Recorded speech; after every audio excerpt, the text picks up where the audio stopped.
모두 합장하시기 바랍니다. 행복 시작 불행 끝, 성공 시작 실패 끝, 신신문에 오신 것을 환영합니다. 아미타부. 이제 부처님 오신 날이 가까이 오는데, 이제 우리나라나 중국은 전통적으로 석가모니 부처님이 평생을 8단계로 나눠서 팔상성도 이렇게 표현을 해요. 8 부처님 일대기를 8가지로 구분을 해서 큰 일이 있으셨을 때마다 그걸 하나씩 해가지고 8가지로 이렇게 구분해서 팔상, 8가지 모습을 가지고 있는 성스러운 그림. 그래서 8가지 그림으로 하는 경우가 있고, 티베트는 보니까 12가지로 이렇게 구분을 했더라고. 조금 더 세밀하게 표현을 했어요. 그래서 이제 석가모니 부처님은 첫 번째가 도솔대의 상 이렇게 표현을 해요. 그래서 도솔천이라고 하는 하늘에서 이제 그 때가 되면 어느 나라 어느 집안에 가서 태어날까 이게 자세히 보셨다가 이제 이렇게 오신대요. 근데 이제 그 전에 보살로 수행을 하셔가면서 수행을 해서 도솔천이라고 하는 하늘이 어디에 있냐면 욕계에는 6가지 하늘이 있는데 여러분들이 절 처음에 들어가면 사천왕 문 있는데 그 사천왕천 그 위에 이제 수미산 꼭대기에 수미산 네 곳에 있는 것은 사천왕천이고 수미산 꼭대기에 붙어 있는 것은 도리천이라고 표현해요. 그래서 우리가 요즘은 양력으로 12월 31일 날 자정에 보신각 종칠 때 33번 치는데 도솔천이라고 하는 곳은 33천 이렇게 표현을 하기 때문에 도솔천이고, 그 위에는 야마천이라고 하는 하늘이 있고, 그 네 번째가 도솔천이에요. 도솔천. 그래서 석가모니 부처님이 부처로 나오시기 전에는 이제 육바라밀에다가 4가지 더 합쳐서 10바라밀이라고 해서 10가지 지혜의 완성을 해가지고 도솔천에 가서 이제 마지막으로 56억 7천만 년 사는 도솔천에서 이제 때를 기다리고 계시다가 이렇게 오는 거예요. 지금 이제 미륵 보살은 도솔천에 계시니까 이제 다음에 오시게 되겠죠. 그래서 석가모니 부처님도 이제 도솔천에 계시다가 어느 곳에 가서 태어날까? 이게 이제 보니까 2600년도 당시에 제일 지구의 중심, 우리가 전문적인 용어로는 축의 시대 이렇게 표현해. 축의 시대라고 그래서 주축이 됐다, 기둥이 됐다 이런 데가 어디였냐면 인도 북부에 인도 북부 지역이었는데 그 중에서도 카필라바스투라고 하는 카필라섬, 석가모니 부처님 아버지가 계셨던 수도다나 대왕 계셨던 카필라바스투가 우주의 축이었다. 그래서 지금으로 말하면 뉴욕 맨하탄 정도 되는 가장 화려하고 물질 문명과 문화가 가장 발달된 지역, 거기로 가서 이제 부처님이 탄생을 하시는 거예요. 부처님의 어머니도 아무나 되는 게 아니라 이제 고다마 시타르타 부처님이 임신을 하게 되면 10개월 딱 맞춰갖고 임신을 하고 태어난 지 일주일 만에 이제 돌아가셔야 되니까 10개월 일주일 수명이 남아야 이제 부처님 어머니가 되실 수가 있대요. 그래갖고 이제 고다마 시타르타가 태어나고 일주일 만에 돌아가시잖아요. 그런 부분들이 자세하게 이제 법구경 이야기에 나와요. 그래서 이제 도솔내상이니까 도솔천이라고 하는 하늘에 계시다가 이제 중생들에게 때가 됐구나 해서 이제 오시는 거예요. 근데 이제 인간의 수명이 늘기도 하고 줄기도 하는데 지금은 이제 감수 100세 그래가지고 우리가 사는 시대는 100살의 수명 더 줄어든 10살까지 줄어든다는 거예요. 그리고 늘어나면 84,000살까지 늘어나고, 우리는 이제 부처님은 100살 이하로 수명이 짧을 때도 안 오시고 84,000 살 때도 안 오신다는 거예요. 그때는 8만 4천 때는 오래 살아야 되니까 즐겁게 사느라고 정신없고 100살 이하가 되면 짧아가지고 정신없고 그렇게 이제 그런 때니까 이제 감수 100세 시대에 석가모니 부처님이 오신 거예요. 도솔천에서 오셨지. 도솔천에서 오셔가지고 이제 여러분들에게 그 부처님 말씀을 전하기 위해서 오신 거예요. 그래서 첫 번째는 도솔 레의상, 올레자 모습 의자 쌓고 도솔레에서 도솔천에서 내려오셨지. 그래가지고 그 룸빈이라고 하는 동산이 있는데 한자로는 그 람빈이라고 돼갖고 비람 강생상 비람 이렇게 룸빈이 동산 그렇게 거기에서 강생상 천상세계에서 내려오셔갖고 마야 왕비의 오른쪽 옆구리로 나왔다 이렇게 표현을 해요. 오른쪽 옆구리로. 사람이 어떻게 오른쪽 옆구리로 나와? 당연히 못 나오지. 그 자궁이 아래에 있으니까 옆구리 쬐 갖고는 안 나오잖아요. 그러면 이제 요거는 어떤 의미냐면 인도의 전설에는 브라만 계급은 머리에서 나왔고 그 머리에서 나왔다는 것은 지혜를 써먹어라 이런 뜻이 되고 지혜를 써먹는 것이고 이제 그분들은 일종의 이제 그 종교라든가 교육을 담당하는 분들이 브라만 오늘날도 인도에 가면은 그 계급이 있더라고요. 그래서 주민등록증에 이렇게 표시가 돼 있대요. 브라만.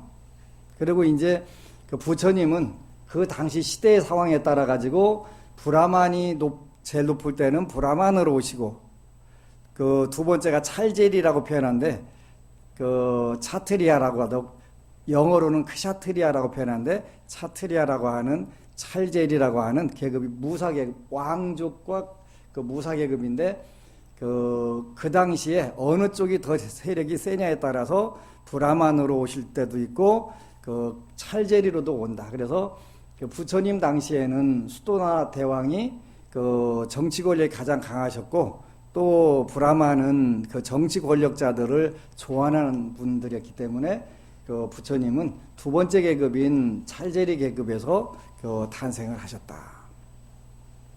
이제 그래서 오른쪽이라고 하는 것은 일종의 칼을 쥐는 권력을 쥐는 그런 상태를 해서 오른쪽 옆구리로 나왔다 이렇게 표현을 하고 그 다음에 세 번째 계급은 바이샤라고 하는데 상업하는 분들 이렇게 이제 그 마하트마 간디가 바이샤 계급이더라고요. 그래서 그 간디 부모님들이 부자가 된 상업을 하니까 아무래도 부자가 되겠죠. 부자가 돼서 영국 유학 가고 그 이제 고려 유학 가서 공부를 하고 와가지고 인도 독립운동을 하게 되고 바이샤는 상업 계급. 그 다음에 이제 천민은 수두라 그래가지고 인도를 가보니까 인도는 그 사성제 계급을 안 없애겠더라고요. 왜 안 없애냐면 그 기득권을 가진 사람들 중에서는 그 사성제라는 게 되게 편하고 좋은 거예요. 인도 역사상 그 꽃목걸이 만드는 사람은 대대로 수천 년 동안 그 집에 가 태어나기만 하면 꽃목걸이 만드는 거예요. 그 동네 청소하고 다니는 사람은 그 집만 태어나면 수천 년 동안 그 집 가면은 오로지 동네 청소만 하는 거예요. 그러니까 기득권자들 입장에서는 그게 있는 게 훨씬 편하잖아요. 그러니까 그걸 잘 안 없애려고 하는 거예요. 그러니까 이제 중국하고 인도하고 이게 비교해 보면 인도는 아직도 공항에 가면 전부 놓친 애들이 다 자리 잡고 있어요. 놓친 애들이 자리 잡고 있다는 거는 뭐냐면 그만큼 부패하고 안 돌아간다는 뜻이에요. 그러니까 공항에서도 이게 통과를 하는데 우리 그냥 그 입국 가는데도 돈 달라고 그래요. 돈 달라고. 근데 중국 같은 경우는 공항이 전부 아주 젊고 어린 친구들이 머리가 반짝반짝반짝 하면서 그런 거를 근본적으로 하지 않는 친구들. 그러니까 중국이 먼저 부처님 복을 받는 나라가 된 것 같아요. 수드라라고 하는 천민이 있는데 천민들은 이제 그야말로 사회에서 가장 밑바닥 일들을 주로 하게 되지요. 천민들이. 그 다음에 이제 불가촉 천민이라고 그래가지고 그 사람 스치기만 해도 안 되는 그런 아주 사회의 최하층들 요렇게 구분을 해가지고 그 계급 사회로 사회를 유지하는 거예요. 근데 가진 사람들 기득권자 입장에서는 아주 편하고 좋은 거예요. 그러니까 그걸 안 없애려고 하는 거예요. 안 없애려고. 그러니까 몇천 년 동안 부처님 당시에 천상천하 유아독존 모든 그 생명을 가진 존재는 다 귀중하다. 생명 존엄 선언을 했음에도 불구하고 인도는 복지부동을 하는 거예요. 편하니까 그게. 그러니까 사회에 각자 하는 일들이 다 구분이 돼 있으니까 그 집 안에만 태어나면 무조건 그 일을 해야 되는 거예요. 그러니까 굉장히 능력이 있건 없건 그건 안 따지는 거지. 부조리한 거예요. 근데 부조리하면도 사회 조직을 운영하는 데는 그보다 더 편한 게 없겠더라고요. 그러니까 개선을 안 하는데 최근 들어서 모디 수상이라고 하는 분이 굉장히 개혁 개방을 하고 잘 사회를 개혁을 하는 것 같더라고요. 그러면 이제 일단 잠재력들을 가지고 있으니까 잘 될 수 있는 확률이 높겠지. 그래서 이제 사성제 계급에서 그 브라만이 득세할 때는 부처님은 브라만으로 태어나시는 거고, 크샤트리아가 득세할 때는 크샤트리아로 태어나시는데, 석가모니 부처님은 정치 계급들이 득세할 때 그때였기 때문에 왕족으로 태어나셔가지고 그 슈토다나 대왕의 그 카펠라 바스트에서 그 태어나셔가지고 오신 거예요. 그래서 오른쪽 옆구리로 태어났다. 바이샤는 왼쪽 옆구리로 태어난다. 이 일을 하는 걸 상징하게 되고, 그 다음에 수드라는 그 발바닥에서 태어났다. 이렇게 열심히 이제 하여튼 발바닥 청소하고 댕겨라. 이런 식으로 다 계급을 그 상징하는 거예요. 근데 인도의 베다라고 하는 게 굉장히 그 나름대로 과학적으로 엮여져 있더라고요. 그러니까 그 사람이 인도는 왼손으로 물건을 주면 안 되는 거예요. 오른손하고 왼손하고 쓰는 용도가 달라요. 왜 다르냐면 거기는 그런 시설이 안 돼 있기 때문에 그럴 수밖에 없겠더라고요. 오른손으로는 밥 먹는 손, 왼손으로는 그 배설하고 나서 씻는 손. 그러니까 이 둘이 헷갈리면 위생상이 문제가 되잖아요. 위생상이 문제되니까 이걸 구분해서 쓰는 거예요. 굉장히 과학적이에요. 그리고 요 앞으로 들어오세요. 요 앞으로.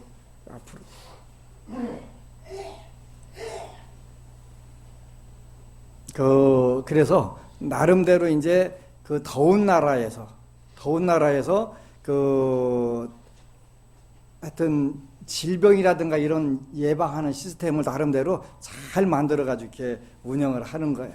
근데 계급은 잘못됐지만 그 정치하는 사람들이라든가 기득권을 가진 사람들에게는 굉장히 편하고 좋더라. 좋은 거예요. 가진 사람들에게는. 그런데 일단 기득권을 가지면 안 놀려고 하잖아요. 근데 여러분들도 기득권을 많이 가지고 있어요. 근데 잘 몰라서 그렇지. 어떤 기득권을 가지고 있냐면 인간으로 태어난 기득권. 이거 굉장히 대단한 거예요.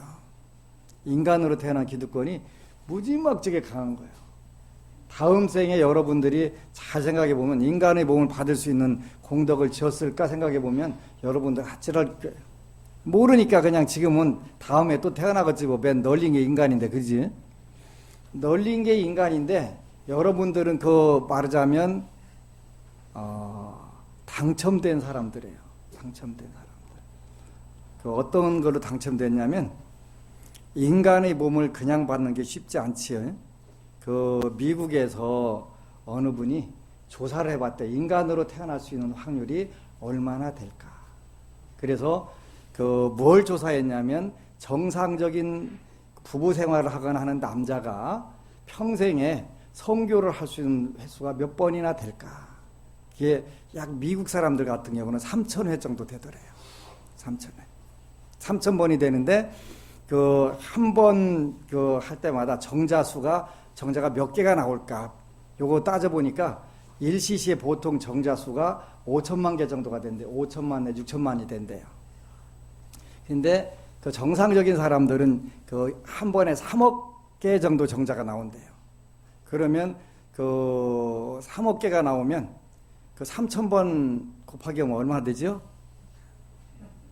9천억 대 1이에요.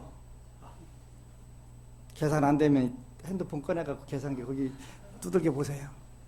9천억 대 1. 지금 지구상의 인구가 몇 명이나 되죠? 70억 안 되죠. 70억 안 되는데 9천억 대면 거기에 100몇십 배를 더 곱해야 9천억 대들 되는 거예요. 그렇게 이제 저는 우리 어머님이 열을 낳았어, 열을. 그러니까 이제 900억 대 1 되는 거예요. 900억 대 1. 근데 요즘은 둘이나 하나만 나면 그건 9천억 대 1 내지 4,500억 대 1 되는 거예요.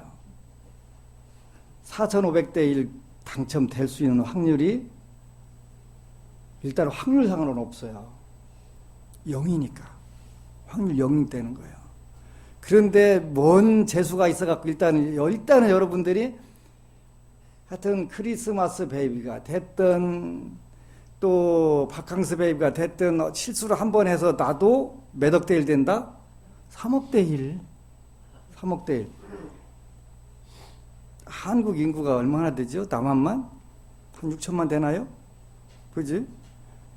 6천만 대 1도 되다는 건데 3억 대 1은 훨씬 더 대단한 거예요. 3억 대 1도 확률로 보면 0이에요. 근데 여러분들은 그 험난한 경쟁을 뚫고 당첨된 거예요. 천상천하 유아독존이다. 하늘 위 하늘 아래 다 홀로 높다. 물론 부처님이 높으신 거예요. 여러분들 높은 게 아니라. 근데 여러분들도 부처님 될 수 있는 가능성이 있으니까 여러분들 높은 거예요.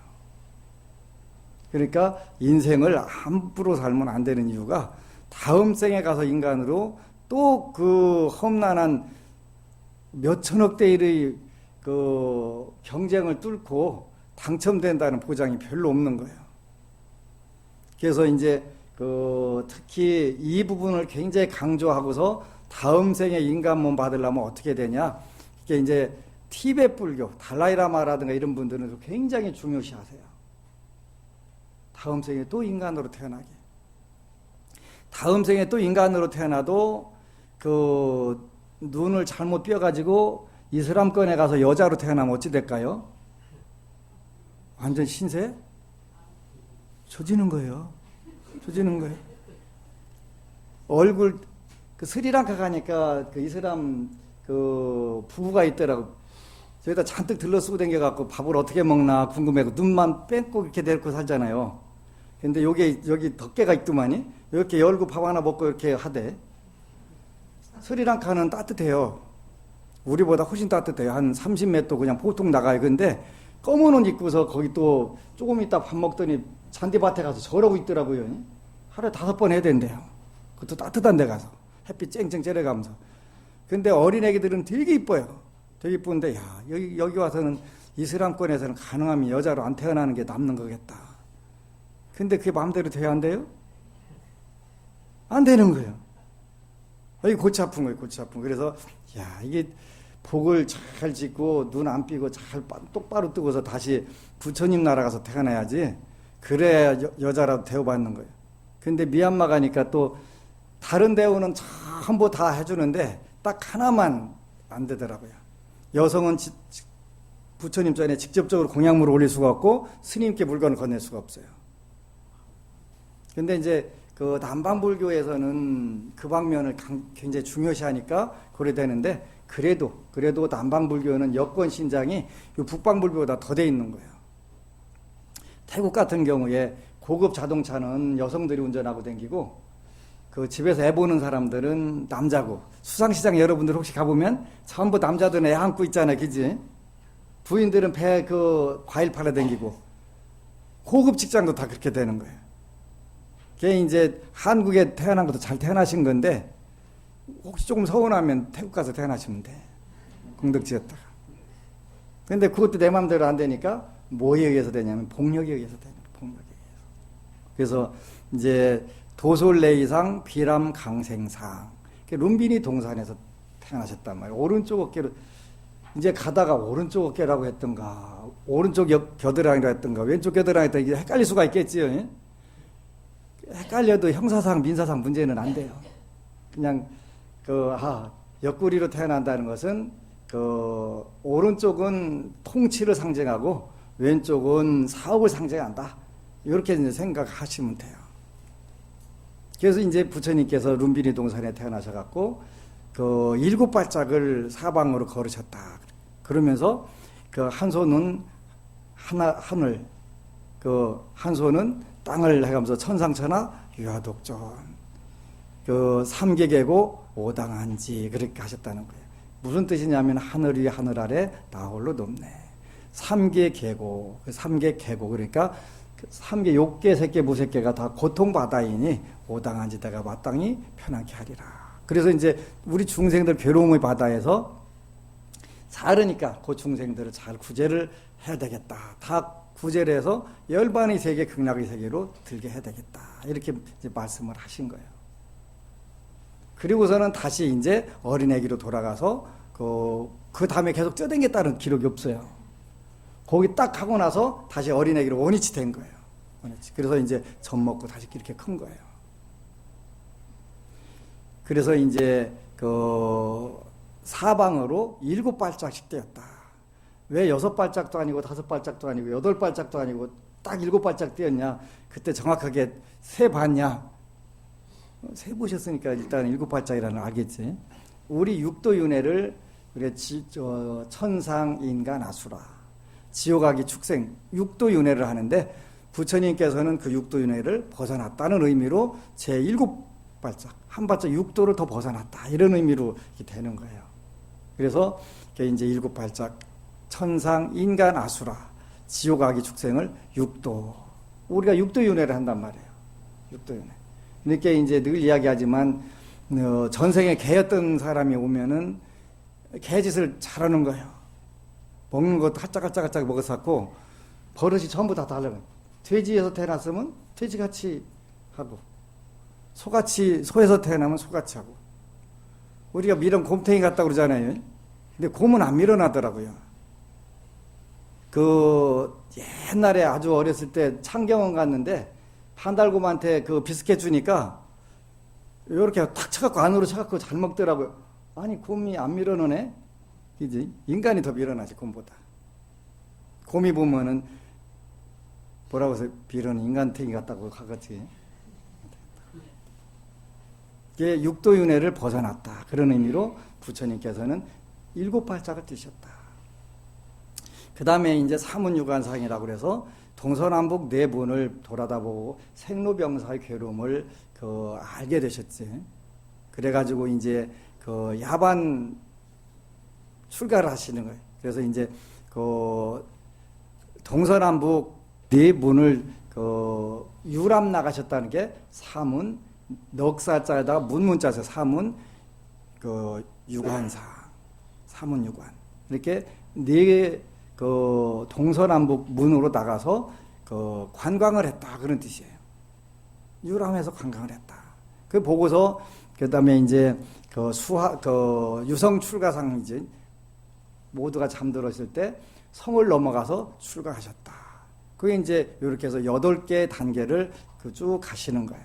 요거는 모든 부처님이 인류 역사상 부처님 역사상 꼭 그런 정해진 루트가 있어가지고 이렇게 하시는 거예요.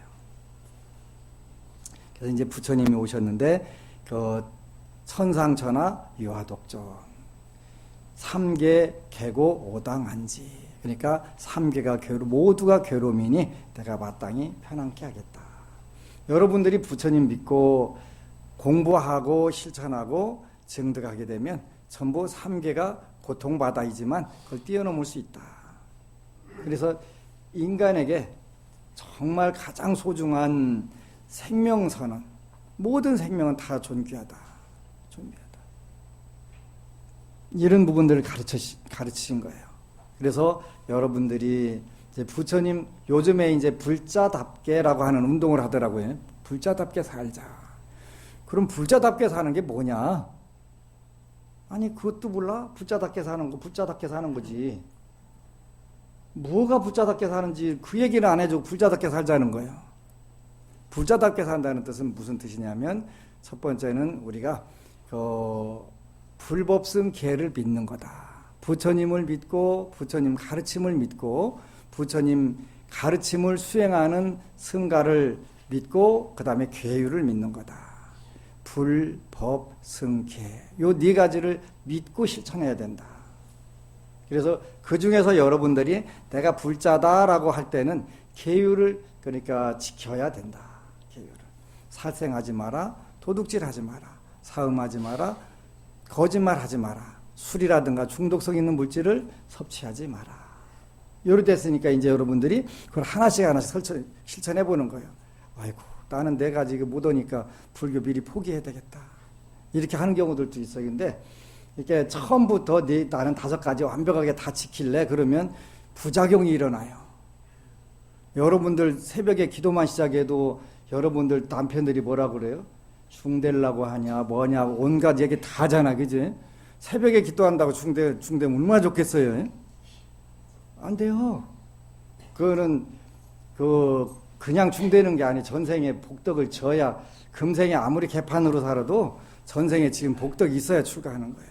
그러니까 새벽에 기도한다고 절대 머리 깎고 들어가는 거 아니다. 걱정하지 마시오.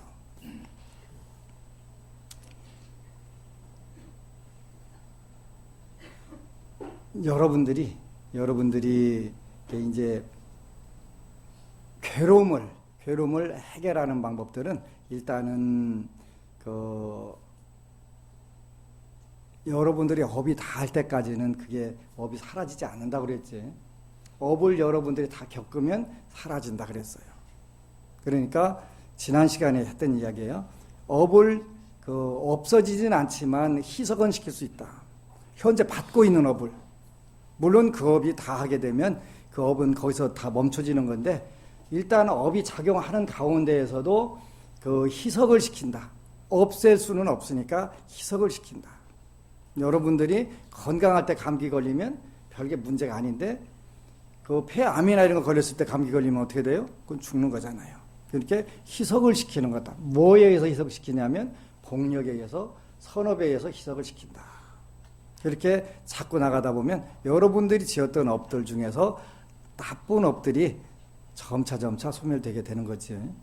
부처님 법은 어렵지 않아요. 어렵지 않은데 여러분들이 어렵게 생각을 하기 때문에 문제가 될 수가 있어요.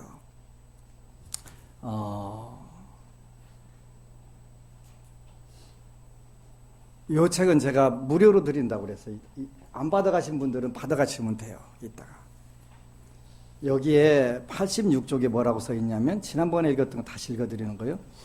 불교 수행을 하는 사람으로서 긍정적인 행동을 할 기회가 있을 때마다 처음 단계에선 강한 긍정적인 동기를 갖고 강한 의지로 그 행동을 실천해야 합니다.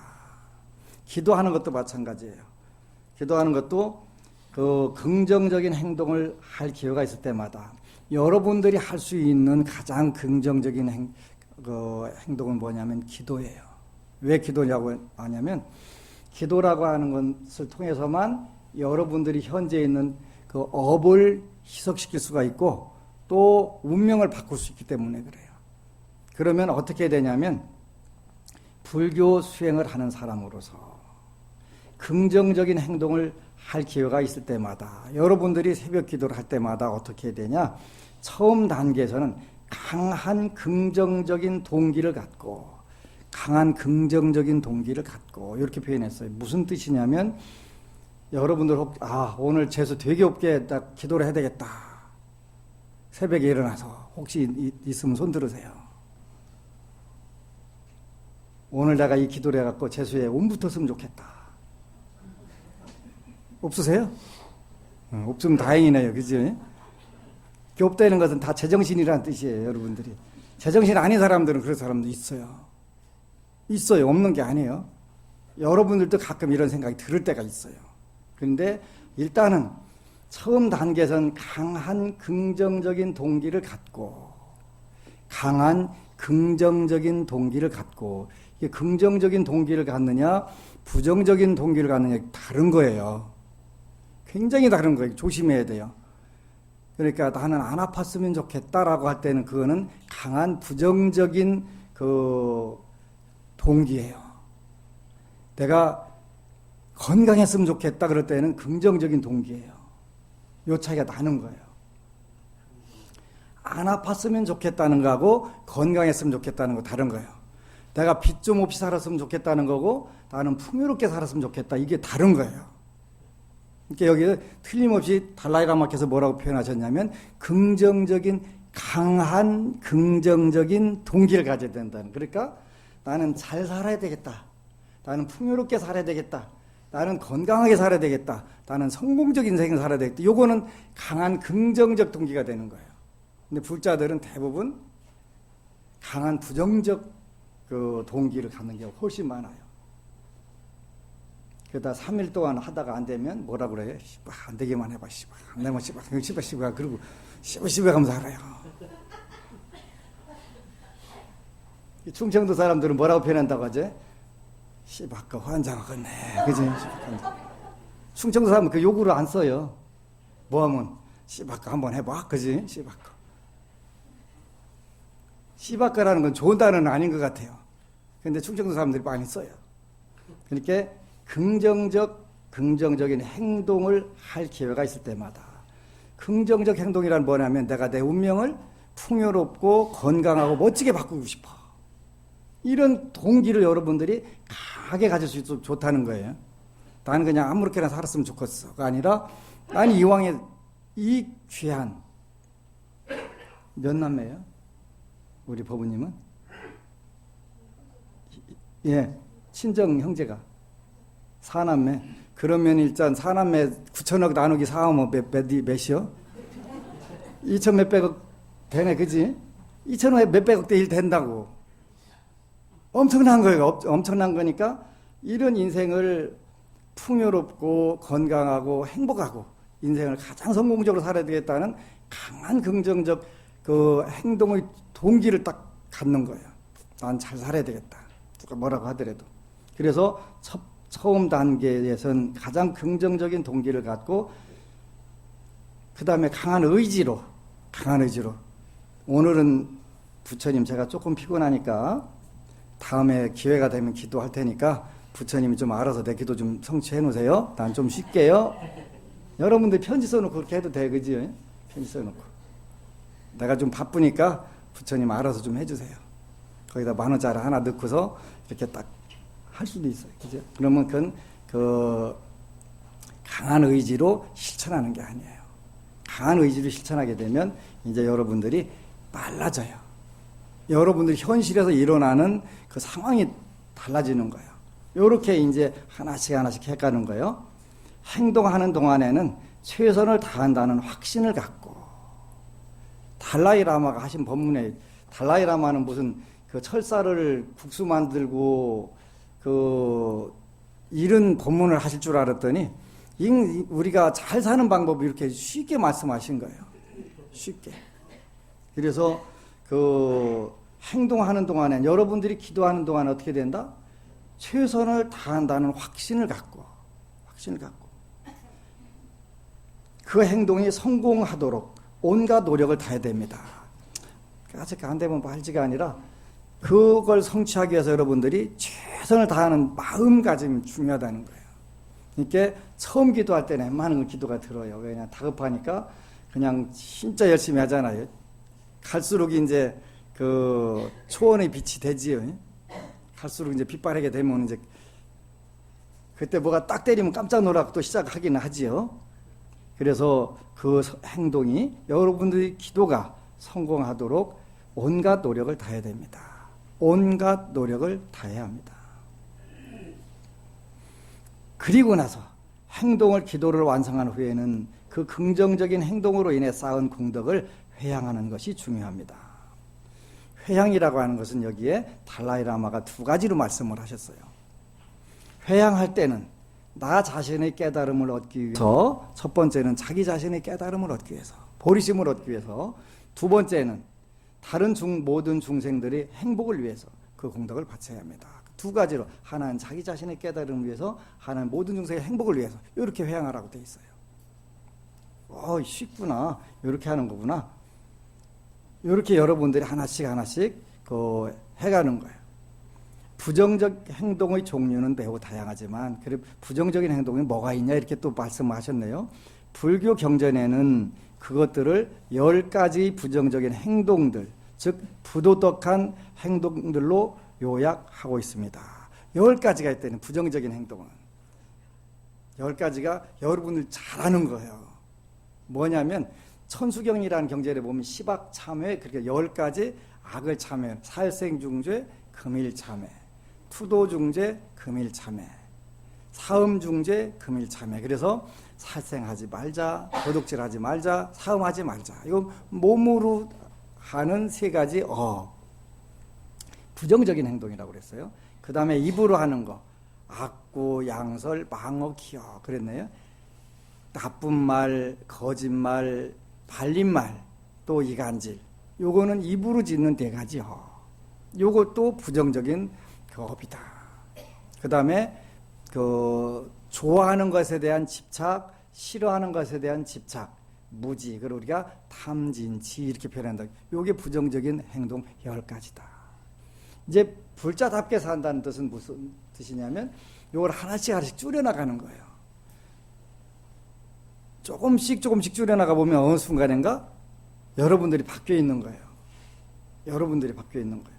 그러면서 부처님께서는 살생하지 마라고 했으니까 살생을 줄여야 되겠다. 여태까지는 아무런 의식 없이 그냥 살생을 했는데 어느 때부터 이제 파리도 목숨이고 개미도 목숨이고 하니까 그냥 함부로 잡는 것보다는 조금 같은 생명으로서 존중을 해줘야 되겠다. 잡을 때 잡더라도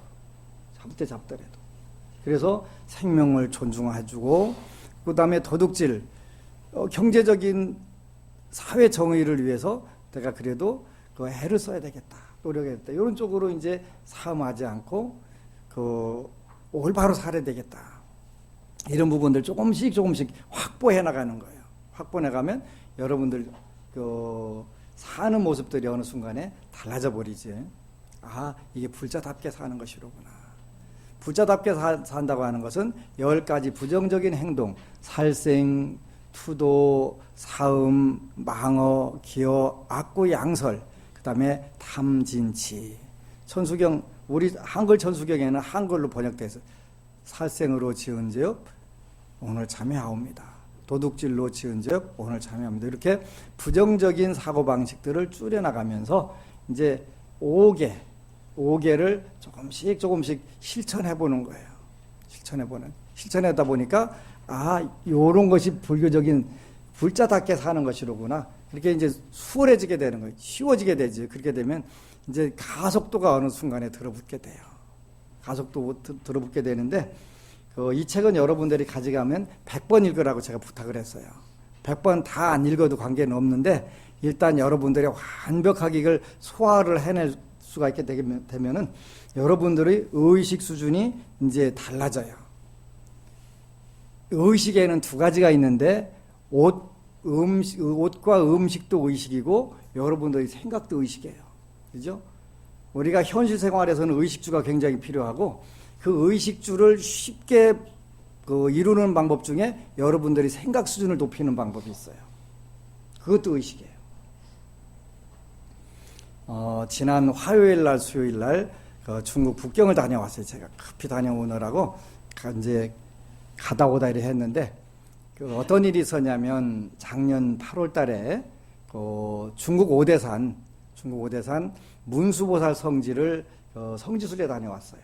근데 오대산은 왜 오대냐면 중국에서 대라고 하는 건 무대처럼 펀펀하다 이런 뜻이 들어있어요. 산이 봉우리가 펀펀해 다. 그래서 5개 봉우리가 그렇게 돼 있어요. 근데 5대를 전체 돈다는 게 굉장히 어렵대요. 그래서 오대산에서 들어와라고 승낙이 떨어져야 거기 갈 수 있는 거예요. 우리는 5대를 다 돌았거든요. 돌았는데 갔다 오면서 북경에 부처님 치아사리가 모셔져 있는 절이 우린 지구상에 3곳이 있어요. 2곳은 공식적으로 인정하고 하나는 중국에서 본토에서 인정을 안 해요. 스리랑카의 불치사리라고 하는 캔디에 있는 불치사리는 절이 있고 중국에는 북경에 영광사라는 절이 있어요. 신령설을 영자다 빛광자 영광사라는 절이 있고 그 다음에 이제 티베트 스님 하나가 중국 북경에서 치아사리를 모시고 나갔다가 평생 모시고 살다가 대만 까오슝에 불광산사 성운대사한테 들여가지고 불타기념관이라는 곳을 지어가지고 거기다 모셔놨어요. 근데 이제 영광사라는 절에 가서 부처님 치아사리를 친견하고 왔는데 그 절 스님이 작년 11월 말에 한국에 오셨어요. 다른 절의 행사에 왔다가 이제 그때 만났던 인연으로 우리 서울법당을 잠깐 들렸으면 좋겠다는 거예요. 그냥 그러지 말고 호텔에서 차 마시자. 호텔에서. 자기가 좀 크고 멋지면 와 했으면 좋은데 안 크고 안 멋지다는 얘기잖아요. 그지? 빌딩에 있는 포교당이니까 좁잖아요. 좁고 순간적으로 새벽에 기도하다가 그 큰 절에 좋은 절에 방장이 오면 제 얼굴이 잘생긴 얼굴이 쪽이 팔리겠다 이런 생각이 들어서 그냥 호텔에서 우리 차 마시는 걸로 끝내. 올 거 없어. 근데 이 스님이 워낙 큰 절 방장이고 큰 절이 좋은 절 가지고 있는데 한국에 오면 가볼 절이 없대. 규모로 보나 갖춰놓은 걸로 보나 마음에 드는 당연히 없겠지. 세계 최고의 절을 방장인데. 그런데 그게 전부 인연이 따로 있나 봐요. 근데 안심정사 서울교당은 와봐 되겠다는 거예요. 별일이잖아요. 그지? 그냥 온다는데 그냥 그것도 말리다가 몇 번 말리고 해야지 죽어도 안 된다고 할 수 없잖아요. 그냥 그는 까짓 거 어쩌겠어. 내가 이렇게 살고 있는데. 그래가지고 와서 이제 차 한잔하고 가는데 그게 인연인가 봐요. 우리 그 부처님 상을 하나씩 한 부씩 조성해가지고 교환을 하자. 그런 제안을 우리 그 최 단장님한테 얘기한 거예요. 이제 호텔로 태워다 주고 가는 사이에.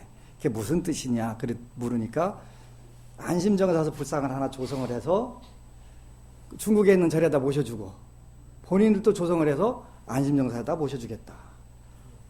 그건 하는데 그건 무슨 의미가 있냐? 그랬더니 그는 평생 형제처럼 이렇게 결의를 하고 살자 그런 뜻이라는 거예요. 근데 그 스님이 눈이 삐셨나? 이게 뭐가 잘못됐나? 왜냐하면 그 큰 절에다가 세계 최고 멋진 절을 가지고 있는 분이 와서 80평 포교당에 와가지고 뿅 가셔가지고 그 얘기를 하니까 누가 제정신일까? 이게 이제 검증을 해봐야 되잖아요. 근데 잠깐 와서 법당에 와서 불상 섣불 몇 분 보시고서 그 제안을 한 거예요. 그게 이제 그때가 11월 말이었으니까 12월, 1월, 2월, 3월, 4월 벌써 이제 5개월이 지났는데 아무 얘기 없어가지고 불상을 해달라고 했다며. 도대체 어떤 불상을 원하냐? 그래서 이제 물어보러 간 거예요. 거기다가 이제 7월 24일, 25일 또 저기 감숙성 만리장성 서쪽 끝에가 감숙성이에요. 거기 상해까지는 1시간 40분 걸리고 상해에서부터 감숙성 가는 데는 3시간 걸려요. 그 좀 멀은데요. 근데 그 끝에 이제 또 7월 달에 우리나라에 이제 원광대에 와서 석박사 공부를 하고 간 스님이 이제 포교당을 또 시내에다 져가지고 개원식 한다고 그래서 거기도 이제 참관할 겸 이렇게 갔는데 이제 그래서 안심정사 부처님 상들을 전부 사진으로 찍어서 크게 이제 그 도록을 만들어 가지고 갔다가 어느 불상을 해줄까? 네가 그런 제안을 했다는데 그 어떤 불상을 원하냐? 그랬더니 쫙 당기다가 이 불상 크기가 얼마나 되냐? 그걸 묻는 거예요. 6m 80 되지? 그러냐 그러는 6m 80. 옆에 있는 관세음 보살 6m 90이에요 정확하게. 4m 50에다가 좌대가 2m 40이라 6m 90인데 이 불상 해줄 수 있냐 그래서 해줄 수 있지. 그랬더니 그럼 잠깐만 어디 가보자고 이제 갔는데 7m 불상을 딱 모실 자리 딱 하나만 펴놓고 그 절에는 촛대 하나가 어디다 놓을 데가 없는 거예요. 완벽하게 깔끔하게 다 해놔가지고 뭘 하나 갖다 놔도 다 군더더기가 되는 거예요. 근데 7m 석불 들어갈 관세음보살 들어갈 자리만 딱 비워놓고서 우리를 기다린 거예요. 그게 어떻게 이게 가능하지? 이게 어떻게 가능하지? 저 불상 6m 90인데 6m 90 저대로 만들어 달라는 거예요. 저대로 똑같이 만들어 달라는 거예요. 그래서 쌍둥이 관세음보살님 돼가지고 한 분은 북경 거기도 이제 청나라 공주가 계셨던 궁전이었대요. 그 절터가 대비사라는 절이. 근데 모실 데가 없어가지고 괜찮은가 보다고 했는데 딱 그 자리 한 자리 비워놓고서 외부에다가 7m 관세음보살 들어갈 자리 딱 하나만 해놓고서 이 부처님 우리 관세음보살님은 모시겠다고 준비한 거예요. 세상엔 이렇게 되는 경우도 있구나. 어떤 이야기도 안 하고 서로 불상 한번 모시겠다. 어느 불상을 원하냐. 그런데 안심정사에 있는 요 불상, 요 메타 90대는 불상 이대로 그대로 만들어다가 모셔달라. 모셔주겠다. 그이는 아까도 잠깐 이야기했는데 제가 저 관세모살리 모실 때 죽고 싶었어요. 내일 저만 해야 되는데 2월 28일 해야 되는데 주머니에 돈이 10만 원도 없는 거예요. 당장 내 스님들 오시면 행사 치르려면 몇백만 원이 필요한데 한 일주일 보름 동안에 돈 10원도 안 들어오는 거예요. 세상에 뭐예요? 울고 싶어라. 그런 노래가 있었잖아요. 울고 싶어라. 울고 싶어라가 아니라 죽고 싶어라. 죽고 싶어라. 이렇게 잠들었다가 안 일어났으면 좋겠다. 아이고, 세상 귀찮아. 그러고 살았는데 이제 24년 됐어요. 부처님 모신 지가 24년. 근데 이제 저 불상하고 똑같이 만들어 달라. 만들어 줄게. 그게 이제 그 옆에 있던 우리나라에 와서 이제 석박사 했던 스님은 돈 들여하니까 조그맣게 하나 해준다 그래요. 옆에서 조그맣게. 근데 조그맣게가 아니라 7m 해놓고서 기다리고 있는데 거기다가 3m나 2m 해놓으면은 폼이 나갔어요. 그지? 벌써 7m 딱 하라고 거기 장소 만들어 놓고 대기하고 있는데 해줄게. 내가 요즘은 가진 게 돈밖에 없어. 그러니까 해줄게.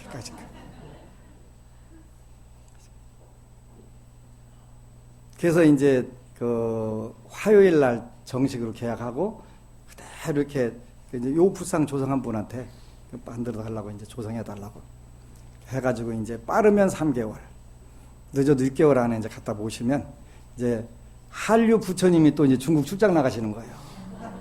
한류 부처님. 근데 그 중국상하고 한국상하고 달라요. 근데 우리 요 관세음보살님은 지구상에서 최고 아름답고 복스러운 상이에요. 어디를 가도 저렇게 복스럽게 잘 나온 상이 없어요. 우리 절 모셔져 있는 관세음보살이라 그런 게 아니라 제가 객관적으로 지구상 다 돌아다녀 봐도 그러니까 그분이 물어보진 않았는데 가서 물어보려고 그래요. 도대체 어떻게 해서 7m 불상을 모시길 하고 거기다 털을 다 그렇게 만들어 놓고 나한테 그걸 해달라고 했냐. 어디 현몽을 뻗냐 아니면 기도를 하다 뭘 봤냐 물어보려고 그랬는데 물어볼 시간 없었는데 진짜 희한한 일이 벌어지는 거예요. 그래서 이제 중국에 절이 2개가 생긴 거예요. 우리 안심정사 포교당이 2개 생기게 되는 거예요. 그래서 이제 중국에다가 아파트 사갖고 법당 꾸미려면 비싸요. 근데 이제 어차피 관리 안 하가면서 법회만 가서 보면 되잖아요. 한국인들 와서 며칠 날 와서 여기 와라. 그럼 법회하고 거기서 이제 기도하고 또 한국에서 제일 아름다운 관세음보살님이 가시니까 거기는 또 국빈들도 많이 오시고 중국의 큰 스님들도 다 오시니까 보고서 한국 관세음보살. 그래서 참 멋지다. 그래서 북경과 감숙성 난주에 동시에 이제 포교당이 2개가 생긴 거예요. 그분들이 이 절은 하여튼 스님이 언제든지 쓰고 싶으면 쓰고 와서 스님 절이라고 하니까 얼마나 좋아. 그냥 졸지 절 하나 생긴 거지 뭐. 그래서 그것도 좋은데 이제 우리 불상을 잘 조성해서 하나 모셔주고 또 서로 교류를 할 수 있으니까 되게 엄청 좋은 거지. 요즘에 이제 중국인들에게 한국은 굉장히 좋은 나라잖아요. 그래가지고 공항에서 이제 승복 입고 나오는데 한국 스님이냐고 묻더라. 그렇다고 그랬더니 되게 반갑게 잘해주는 거예요. 럭키 체인 또 잔뜩 줬거든요. 이게 이제 여러분들 생전에는 한국은 중국에 굉장히 고마운 나라, 고마운 사람들이 되는 거예요. 그래서 이왕이면 이제 우리 한국에서 조성한 관세음보살님 중국인들은 더 영험하게 마음이 들어갈 수가 있잖아요. 그러면 얘는 한국에서 오신 부처님이야. 그러면 그분들이 소원 성취가 더 잘 되겠지. 대전의 어느 법우님이 이제 우리 절에 그 풍수학회 회장하시는 분을 모시고 왔었대요. 그래서 이제 얼마 전에 우리 요 불상을 조성한 분이 이제 잠깐 여기 놀러 왔는데 그분이 전화를 하셨대요. 그 당신이 안심정사 불상들을 조성하신 불모냐고 그랬다고 하니까 당신한테 나도 불상을 좀 조성을 해야 되겠다. 그렇게 말씀하시더라고요. 왜 그러냐 그랬더니 불상이 상도 좋지만 그분이 말씀하시는 데는 기가 너무 강력하게 나와서 그 불모하고도 관계가 혹시 있는지 싶어서 조성하는 분하고도 그 인연이 있는가 싶어서 당신에게 조성을 해야 되겠다. 그렇게 전화가 왔더래요.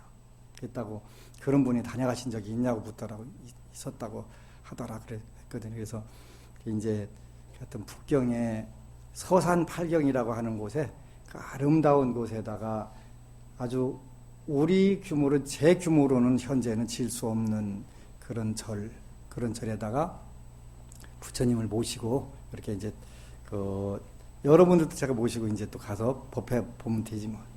그래서 일단은 강력한 행동 의지로 현실적으로 여러분들에게 주어져 있는 환경들을 최대한 업그레이드를 하셔야 돼요.